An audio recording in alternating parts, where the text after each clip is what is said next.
नमस्कार दोस्तों। आज बात करते हैं धनु राशि की यानी सैजिटेरियस की। बृहस्पति की राशि है। बृहस्पति की दो राशियां होती हैं आपकी कुंडली में, एक धनु और दूसरी मीन। तो बृहस्पति का प्रभाव भी उसी तरीके से रहेगा आपके लिए। अब जुपिटर जो है बृहस्पति यानी कि साल में दो फेज में आपके लिए काम करेंगे इस साल।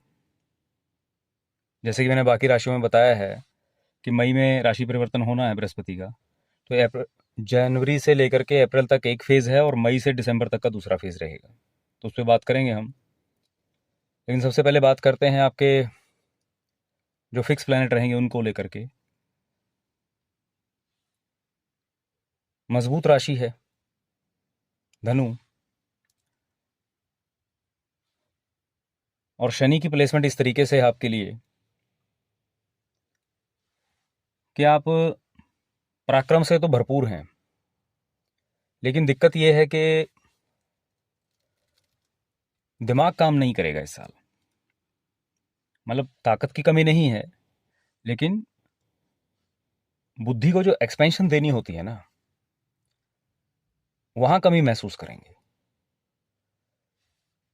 पराक्रम की कोई कमी नहीं है, यानी जिन मामलों में आपकी इनिशिएटिव्स की ज़रूरत है, पराक्रम की ज़रूरत है, और जिसकी पहले प्लानिंग हो रखी है, नया कुछ एक्सपेंड नहीं करना है, तो उनके लिए तो बहुत सही है।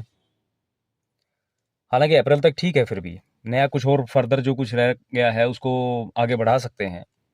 अप्रैल तक मौका रहेगा इस चीज़ का। लेकिन मई से दिसंबर तक आप नया कुछ नहीं सोच पाएंगे। तो इसलिए अवसर ये मान करके चलें कि अप्रैल तक आप जो भी कोई प्रोजेक्ट आपके पाइपलाइन में है, चाहे आप एक स्टूडेंट हो, चाहे कोई आप वर्किंग प्रोफेशनल हो, कोई भी हो, जो भी कोई अधूरी योजना है उसको जल्दी से पूरा करें और अपने पराक्रम का पूरा इस्तेमाल करें। अपनी ताकत झोंक दें उस चीज़ को साकार रूप देने में। क्योंकि जो आपने अप्रैल के एंड तक कर लिया, मई से दिसंबर तक आप नया कुछ नहीं कर पाएंगे। पहले वाला भी ढंग से चला पाएं तो वही बड़ी बात हो जाएगी। अपनी खामियों को दूर करने का सबसे आसान तरीका रहेगा खुद से बात करें। Be your own friend. जो इंसान खुद को अपना दोस्त बना लेता है, अपने आप से बात करता है, सेल्फ इंट्रोस्पेक्शन करता है, वही अपनी कमियों को दूर कर पाता है। तो उसके लिए बेस्ट टाइम है ये। और कोशिश कीजिएगा कि आप एक्टिव हो जाएं कुछ ना कुछ लर्निंग करने के मामले में। जो व्यक्ति किसी ना किसी तरीके से अपने आप को एक्टिव रखेगा किसी भी रूटीन के साथ, चाहे वो कोई लॉन्ग टर्म कोर्स हो, चाहे शॉर्ट टर्म कोर्स हो, चाहे कोई हॉबी की बात हम कहें, जितना आप खुद को कंसिस्टेंट रखेंगे उतना आप प्रोकास्टिनेशन से बच पाएंगे। क्योंकि ये स्थिति ऐसी हो सकती है कि स्टूडेंट लोगों के लिए खास तौर पे, अगर आप स्टूडेंट हैं पहले, चाहे स्कूल के हों, यूनिवर्सिटी के, कॉलेज के, कहीं के भी हों, अगर कंसिस्टेंसी छूटी तो आपकी पढ़ाई के मामले में मई के बाद से खास तौर पे ये साल अच्छा नहीं रहेगा। तो उसके लिए बेहतर यही है कि आप मई से पहले तक अपने आप को एक ऐसे डिसिप्लिन में ले आएं कि जैसी मर्जी ग्रह स्थितियां रहें, कम से कम रूटीन तो नहीं टूटेगा भाई। तो देन फिर आपको कोई दिक्कत नहीं है। जो कंसिस्टेंट रहेगा वही आगे जाएगा। राहु की प्लेसमेंट कुछ इस तरीके से है कि अप्रैल तक थोड़ा सूझबूझ के साथ चलता है। जो व्यक्ति पूरे साल की प्लानिंग कर लेगा, क्या करना है क्या नहीं करना है, सूझबूझ के साथ, भले एक डायरी मेंटेन कर लो, कुछ भी कर लो, प्रॉपर स्ट्रेटेजी बना लो और उसी पे काम करना, और मान लिया कि इसके अलावा और कुछ नहीं करना, तो वो तो मई से दिसंबर तक ठीक निकाल लेगा धनु राशि वाला। जिसने ऐसा नहीं किया, जनवरी से अप्रैल तक तो ठीक है, उसे पता ही लगेगा, समय ठीक निकल गया। लेकिन मई से दिसंबर तक अजीब सी बेचैनी मन में रहना शुरू कर देगी। क्योंकि राहु की नेचुरल टेंडेंसी है, ये आपकी राशि से फोर्थ हाउस में ट्रेवल कर रहे हैं इस साल। राहु को अगर आप डायरेक्शन नहीं दोगे तो राहु आपको विचलित कर देगा। तो इसलिए बहुत बेहतर रहेगा आप मई से पहले पहले राहु को दिशा दे दें। आदर्शवादी सोच रखें, सूझबूझ के साथ दिनचर्या अपनी मेंटेन करें, तो कोई दिक्कत वाली बात नहीं है।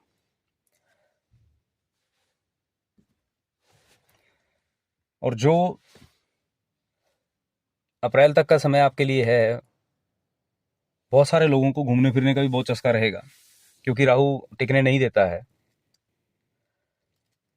तो इसलिए थोड़ा संयम से काम लें, क्योंकि जहां आपने लॉजिक नहीं लगाया राहु खुला हो जाएगा। जहां सूझबूझ आदर्शवाद नहीं अपनाया राहु बेलगाम हो जाएगा। तो बेहतर यही है, कोई भी अच्छी सी मोटिवेशनल या आपकी नॉलेज को बढ़ाने वाली कोई एक अच्छी सी और बड़ी सी बुक पढ़ना शुरू कर दीजिए, और उससे जो कंक्लूड करते हैं वो लिखना शुरू कर दीजिए। तो ये साल आपके 2-3 ग्रहों का तो उपाय इसी से हो जाएगा। ट्राइड एंड टेस्टेड है, आजमा के देखिएगा। बाद में धन्यवाद करेंगे मुझे जिन्होंने ऐसा किया। फर्दर केतु की बात करूंगा।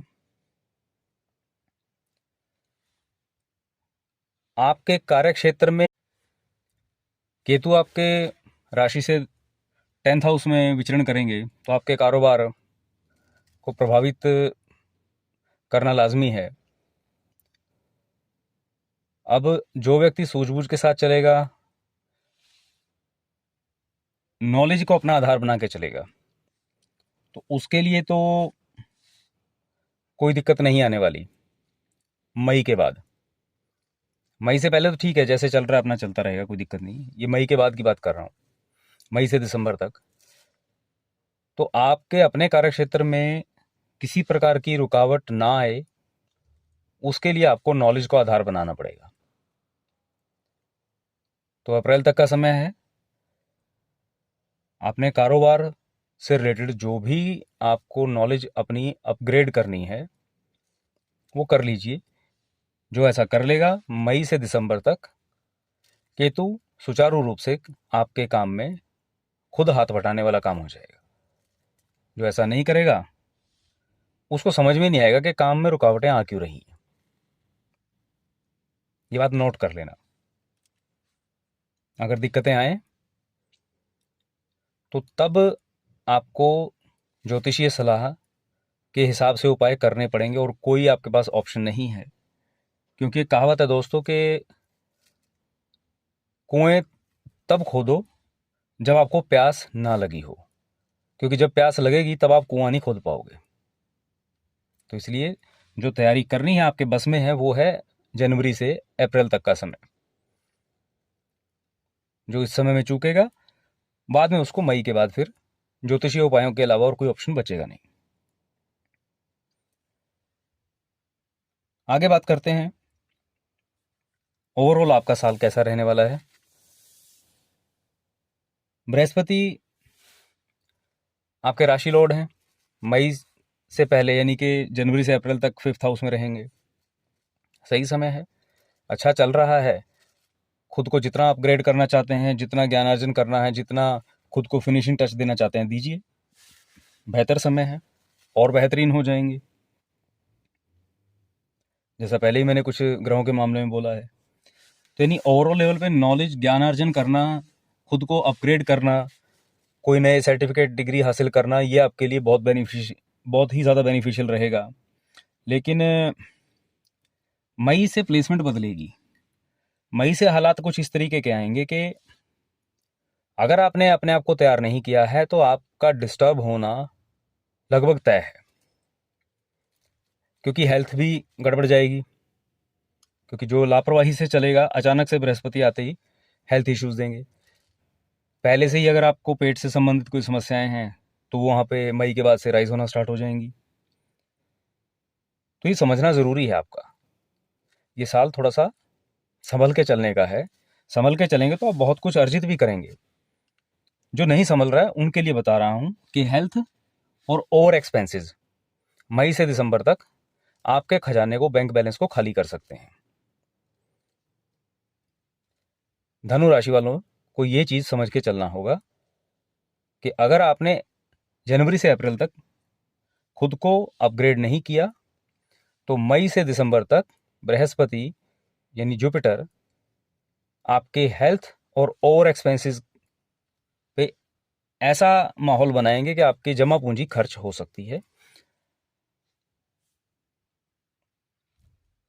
जो संभल के चलेगा वही गिरने से बचेगा भाई, इसलिए सुझाव देना मेरा काम है। मार्च, अप्रैल और मई, ये 3 महीने थोड़े ज़्यादा क्रिटिकल रहेंगे आप लोगों के लिए। कोई बड़ा डिसीजन मत लेना, आराम से काम करना है। यानी आपके पास अंततः अगर बेनिफिशियल टाइम है तो वो है जनवरी और फरवरी का। मार्च, अप्रैल और मई आराम से शांति से निकालें। बहुत ही ज़्यादा कोई ज़रूरी चीज़ें हैं तो जो जिस फील्ड से रिलेटेड है उस फील्ड के एक्सपर्ट लोगों की सलाह से ही डिसीजन लें। उसके बाद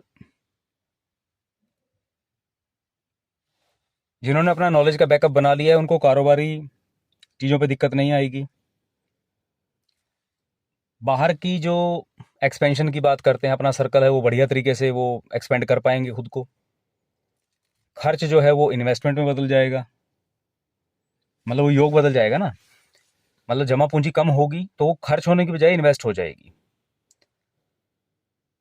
बस ये अप्रोच का फर्क होता है सारा, जो आगे जाकर के अच्छे बेनिफिट भी देगी। तो जून, जुलाई, अगस्त इस हिसाब से लगभग कंट्रोल में रहेगा। सितंबर तक आप अपने आप को खींच सकते हैं। नॉलेज का आधार बना करके अपने कारोबार को पुश कीजिए, अपने सर्कल को पुश कीजिए, अपना दायरा बढ़ाएं, अपना कारोबार बढ़ाएं। आपको कोई दिक्कत नहीं है। लगेगा खर्च हो रहा है लेकिन वो एक इन्वेस्टमेंट है जो आपके काम आएगी।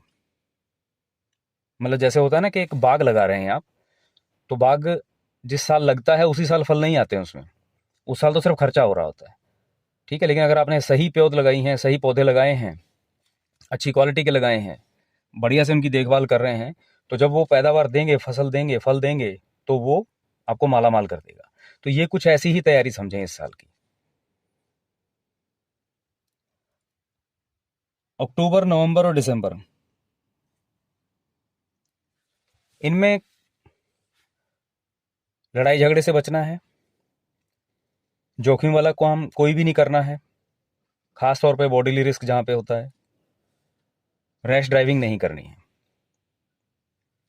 आराम से रहें और कोई बहुत ज़्यादा जोर आजमाइश वाली कोई एक्सरसाइज भी नहीं करनी है, कोई ऐसे तगड़े योगा भी नहीं करने हैं। आराम से अनुलोम विलोम करें, मोर देन सफिशिएंट है। सेहत का ध्यान रखें, वो 3 महीने आराम से निकालें।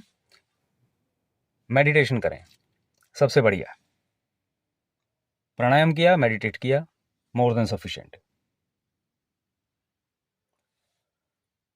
हर रोज सूर्य को जल देते रहें। अपने गुरु, अपने मेंटोर के साथ टच में रहें। अपने ईष्ट देवता का ध्यान करें। लगभग साल आपका बढ़िया निकल जाएगा, क्योंकि वहीं से आपको अच्छा आशीर्वाद और बचाव, प्रोटेक्शन सब मिलेगी और सही दिशा भी मिलेगी। बाकी जो हिदायतें मैंने दी हैं उस पर काम कर लीजिए। फिर भी यदि किसी को कोई इंडिविजुअल लेवल पे अगर कोई मसला रहता है तो अपने विश्वसनीय ज्योतिषी से बात कर सकते हैं। कोई नहीं मिले तो भी मैं तो हूँ ही। और जनरल कोई जिज्ञासा अगर है इस कॉन्सेप्ट से रिलेटेड जो भी हम बात कर रहे हैं, तो वो आप कमेंट में भी डाल सकते हैं। जल्दी मिलते हैं अगली राशि के साथ। महादेव कृपा बनाए रखें।